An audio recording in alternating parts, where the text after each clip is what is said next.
nga upside ang pag-acto sa atong mga technical staff sa field o kundi sa upside ang atong pagkinabuhi sa komunidad. Okay? So, sige, kailangan kita lang diri. Anyway, para matubag nato kung may mga concerns, mga taga nato giya, no, tagsa kanato, yung ako kung ano lang siguro, pag-istorya sa iyong ngalan, nag-asa, dahil yung concern na yun para ito may iskutan na yun. Kaya ka proceed sa itong technical na iskutan.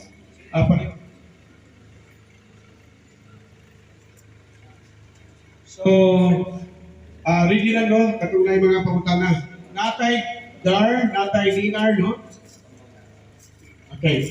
So, ang pagproseso sa domain, hindi magbulag ang tulong ahensya sa gobyerno.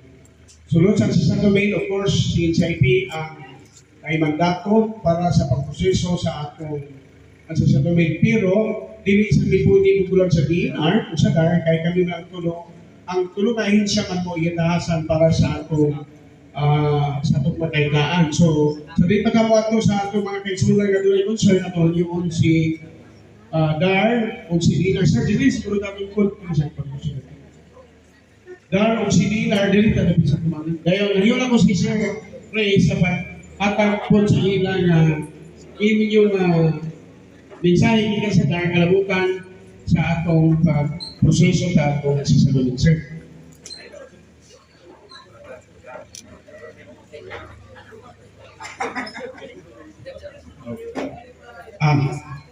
Maayo uto sa tanan, no? Wala na korat ko. Koratan ko ni provincial officer. Wala, actually, katong conference mo katong June 30, naka-storya na mong Coderino.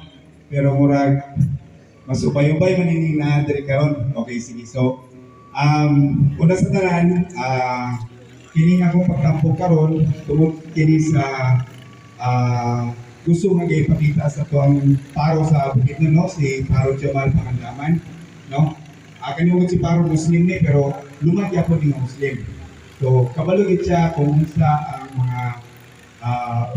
mga kanang mga katungod sa maniya o sa kalugar ng Muslim. So kunang gusto sa niya ipakita diri nga siya gasuporta po siya sa mga katungod po sa mga luman diri sa IPs, no? Mga indigenous people sa Bukidnon.